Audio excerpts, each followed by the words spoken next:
This is a rook, and it goes vertically, and it moves vertically and horizontally, and because of this it can't control the diagonal squares. And so this is the reason why the king, when there's nothing else and just the rook, it can threaten to capture it, and the rook has to move.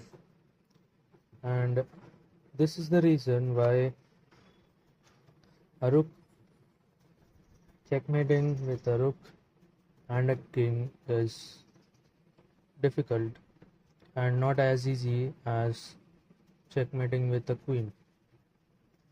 And for this reason you need the white king to protect the rook from being captured. And so the general pattern is the same. You try to back off the king to the back rank, say so here till here, but the thing is the king tries to attack it, and so it's a bit tricky. And I don't really use the best way to play this, because I generally play 10-minute rapid games, and in that scenario, usually when this position arises, I don't really have a lot of time left, and so I generally play faster, not thinking about what the best move could be. And so there is this pattern that I follow. For example, it's not really a pattern, but just a repeated process. So for example, my rook is here. Okay. So let's say black plays first. Now I first cut off the king as much as possible. For example, give the king now the half of the board is not available for the king. King tries to come closer. And now I bring the king, my own king. It attacks the rook, and then I swing to the other side. Now he tries to go back, or if he goes here, we can just continue, and he will eventually go back. If he goes back again, we just give a check, and he has to go back.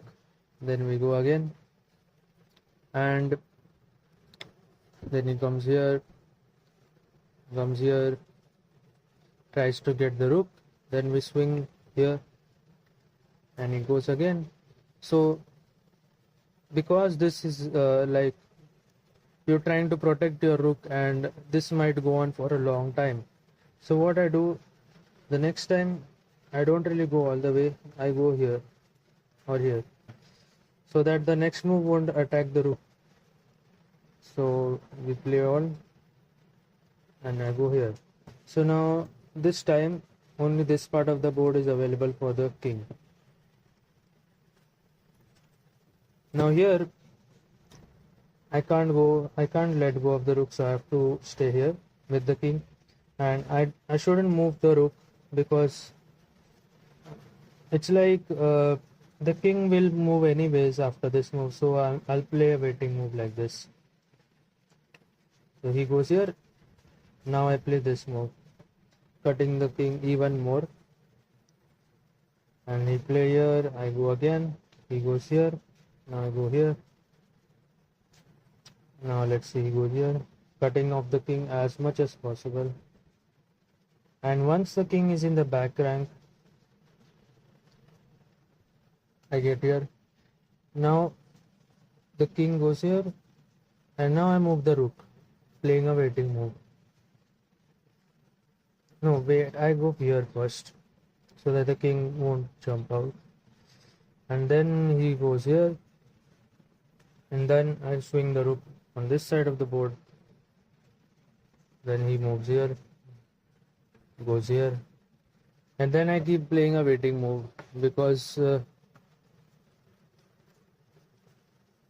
if he goes back again, then I do this.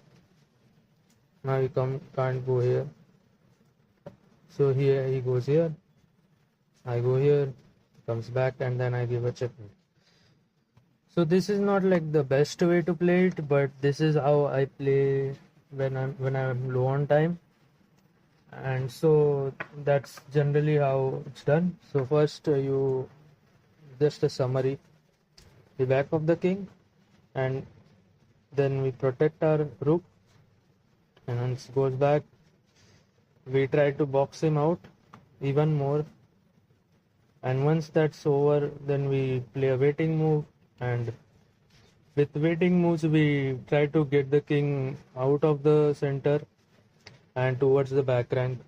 And once we have gone to the back rank, then we like play two or three waiting moves to get the king in front of the to get the opponent's king in front of our king, and then we can easily checkmate. And that's how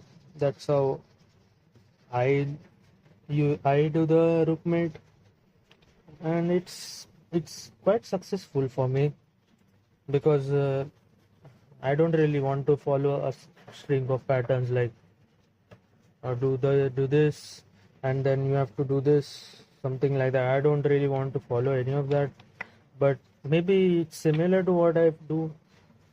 And yeah, so that's how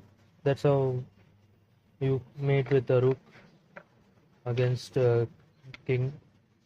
And thanks for watching.